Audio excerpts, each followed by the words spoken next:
Yes, it is a selfish desire. I mean, ideally you have nothing that motivates you other than giving yourself fully. I didn't start doing it because I read about it. I read about it just relatively recent compared to when I started practicing karma yoga, and then it made perfect sense for me. Why do I feel like that and why do I experience these effects? But it wasn't there at the beginning, and the literature I read about it also wasn't very convincing. You can start from this aspiration to meet the absolute, because in karma yoga you can meet more of the absolute by meeting the whole, first of all, by noticing that there is this aspect of selflessness that actually overcomes your borders and it connects you to something greater, and gradually you can expand in that and discover that there is something supreme, there is a supreme absolute, a supreme instance there.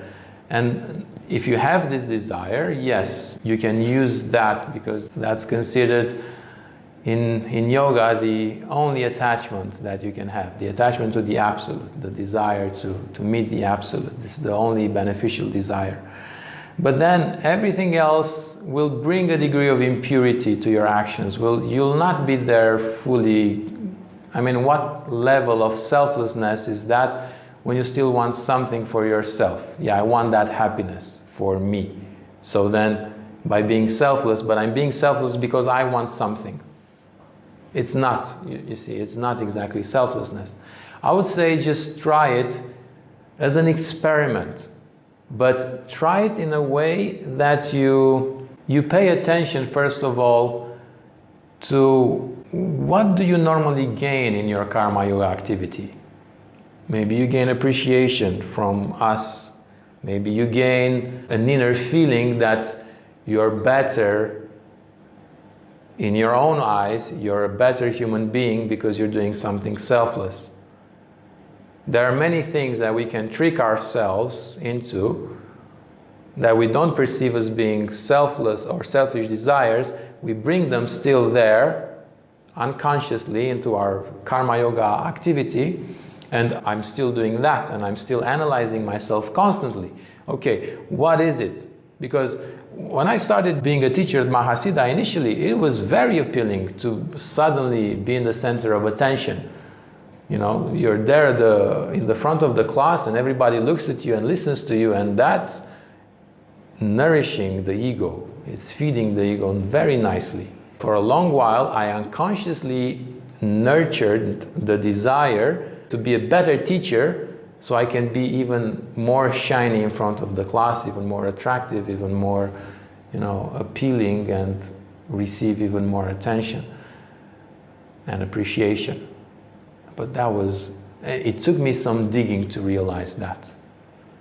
But it's important to do this digging in regards to everything that we do. And then the other important thing is just and this is what I've learned in the ashram in Romania, just be very, very strict with your karma yoga. Like, be rigorous when you do it.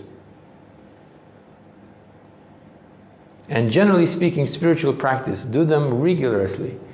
And the karma yoga, because it's somewhere, it doesn't seem like much of a spiritual practice, because it's something that you can do also not as a spiritual practice. The activity remains the same, basically. The action remains the same. It's just an attitude that you add to the action. But be very, very rigorous with that attitude and try not to let it slip from your awareness. And then you'll notice, in time, be perseverant. Another important aspect that I realized, be perseverant, and then the effects will start to appear, and they might be not what you expect in the very beginning. It's a connection that appears through self-giving. God appears, the Supreme appears first as this expansion into otherness. When you realize, wait a moment, it's not just me in the universe with my own desires, with my own aspirations, there's a bigger universe here. And then the consciousness that sits behind this bigger universe is the Supreme Consciousness. So when you see yourself as being a little tiny particle in the universe that nevertheless generates ripples in the universe, you realize you're in constant touch with the universe, therefore you're in constant touch with this consciousness. And then when you want to no longer do things for yourself, but rather for the universe, then the universe steps in and starts guiding you and starts giving you things to do. Responsibilities coming from the universe, tasks coming from the universe, things coming from the universe. And then in this acceptance, like accepting these things in complete selflessness, like accepting for example, the karma yoga task that you're being given, accepting it selflessly and doing that actually allows for that supreme consciousness that embraces the universe to come through, to come inside.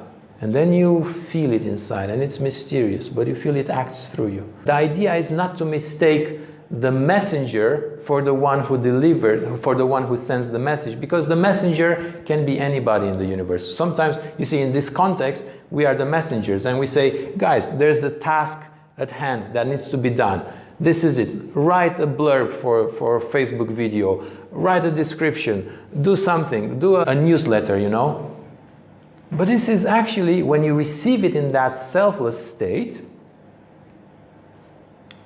you're not connecting to us, to the one who are giving you the task. You're actually connecting to the Supreme Consciousness.